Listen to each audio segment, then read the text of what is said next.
Discover the Trans-Africa Highway and how it will transform the African economy. Historically, a united African continent has been the vision and drive of a few great African leaders. Dr. Kwame Nkrumah has previously advocated for a united African front that would profit greatly from one another's unity, gaining inspiration from sophisticated science and technology to participate in collaborations that would encourage concord, increase economies, and as a result, eradicate poverty.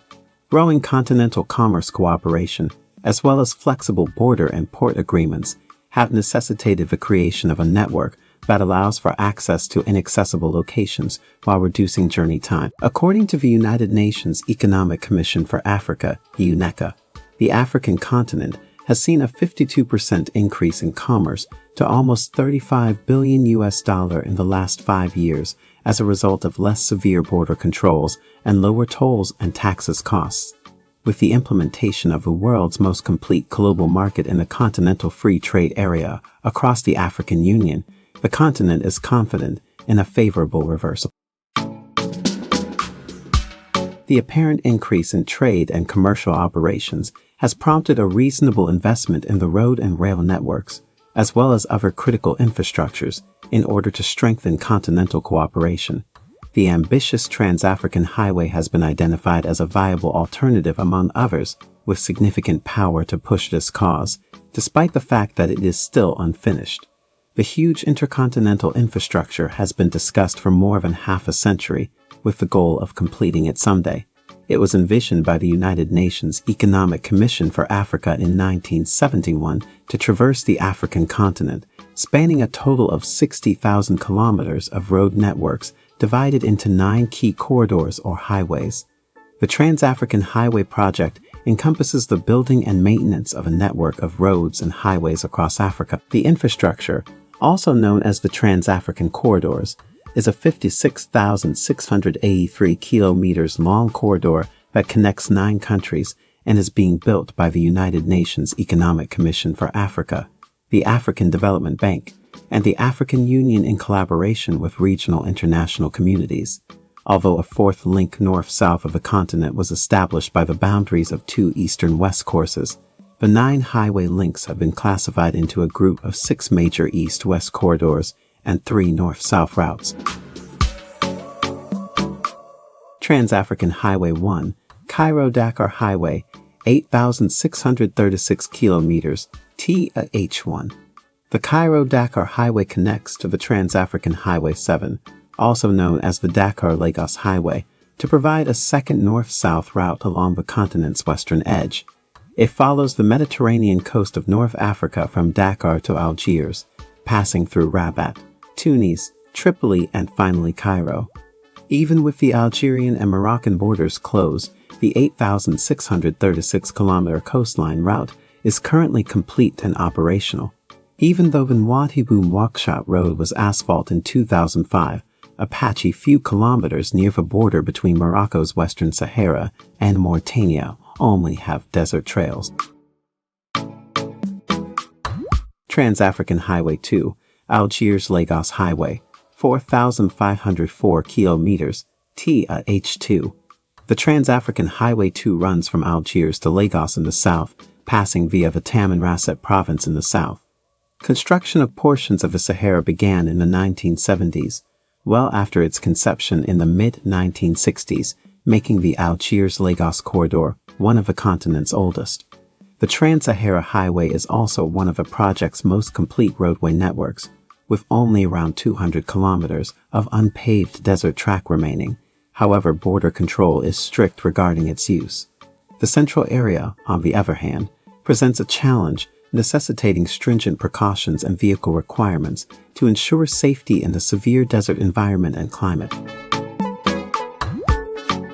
Trans-African Highway 3, TAH3, Tripoli-Windhoek, Cape Town Highway, 10,808 kilometers.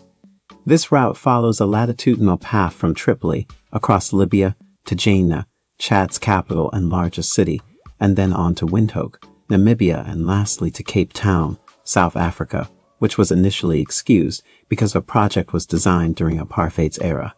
Its purpose is to connect the northern and southern African areas, as an alternative to the Cairo-Cape Town transnational route. This north-south highway covers a total distance of around 10,808 kilometers. However, it requires repairs because it is the corridor with the most missing roadways.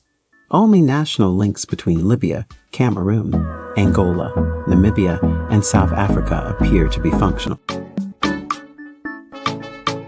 Trans-African Highway 4, Cairo-Gaborone Highway, 10,228 kilometers, TAH4. This 10,228-kilometer corridor runs the length of the African continent, from Cairo, Egypt, via Khartoum, Sudan, and Addis Ababa, Ethiopia, to Nairobi, Kenya, to Harare, Zimbabwe's capital, and lastly to Cape Town, South Africa. It's an alternative route to get to South Africa, Cape Town or Pretoria, from the north of the continent. The Castle Ashkeep border station currently provides road access to the Egypt-Sudan border. The Ethiopian link is paved, although it passes through steep terrain, making it dangerous to wander. Nairobi's paved highway crosses the Lagos-Mombasa Highway in northern Kenya. The Trans-African Highway 5 is also called as the Cairo-Gaborone Highway or Cairo-Pretoria Highway in documents, although this term can be disputed because the route passes via southeastern Botswana. Trans-African Highway 5, Dakar-Jemena Highway, 4,496 kilometers, TAH5. The Trans-Sahelian route connects 7 countries and 5 capitals in West and East Africa, all of which share a similar climate and atmosphere. It is expected to loosen border barriers in order to promote trade and preserve the centuries-old cultural harmony. The 4,500-kilometer route runs from Dakar via Mali, Burkina Faso, Niger, and Nigeria to the most northern tip of Cameroon, ending within Chad's capital Jemena's western border. The structure is mostly complete, with the exception of a few kilometers in and around western Mali that require urgent improvements, despite the fact that other portions are still under construction. Trans-African Highway 6, Jemena-Djibouti Highway, 4,219 kilometers, TAH6. This 4,219-kilometer route diverts the Trans-Sahelian corridor from Jemena to Djibouti's port on the Indian Ocean, creating a total 8,715-kilometer west-east link from Dakar. The Jemena-Djibouti Highway, as well as the Trans-Sahelian corridor, were designed to resemble original routes envisioned by the French Empire in the late 19th and early 20th centuries. It begins in Jemena and travels to Djibouti, passing through Sudan's Darfur region and Ethiopia's north. It is made up of just under half of paved roads, with some notable sections in poor condition. The region between the Sudan and Chad borders has dangerous road stretches that have been shut down, while Ethiopia's highland environment poses substantial obstacles to highway builders and engineers. Trans-African Highway 7, Dakar-Lagos Highway, 4,010 kilometers, TAH7. From Mauritania in northern West Africa, right above Dakar, to Nigeria, the Trans-West African Coastal Highway travels through a number of West African coastal countries. The highway arcs around the continent's western extremity, passing through Dakar, Banjul, Bissau, Conakry, Freetown, and Monrovia on its way to Nigeria. According to O Papers, the route is 4,560 kilometers long, with 3,777 kilometers paved, accounting for nearly 83% of the total length. The African Development Bank estimates the highway to be 4,010 kilometers long, with a 3,260-kilometer paved section, excluding the 570-kilometer Nouakchott-Dakar length. All highways are 2 lanes, with the exception of a few minor 4-lane motorways. Trans-African Highway 8, Lagos-Mombasa Highway, 6,259 kilometers, TAH8. This transnational highway connects with the Trans-West African Coastal Highway in Lagos and runs all the way to Mombasa, Kenya's coastal city, along the Indian Ocean, forming the continent's longest west-east network at 10,269 kilometers.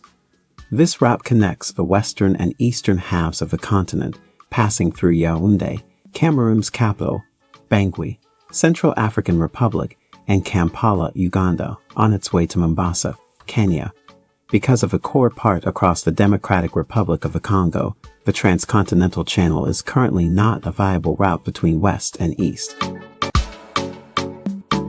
Trans-African Highway 9, Beira-Lobito Highway, 3,523 kilometers, T at H9. The Beira-Lobito Highway runs from Lobito, Angola, and intersects with the Tripoli-Cape Town Highway, Trans-African Highway 3. It travels from Lusaka, Zambia's capital, via Harare, Zimbabwe, and finally Beira, Mozambique.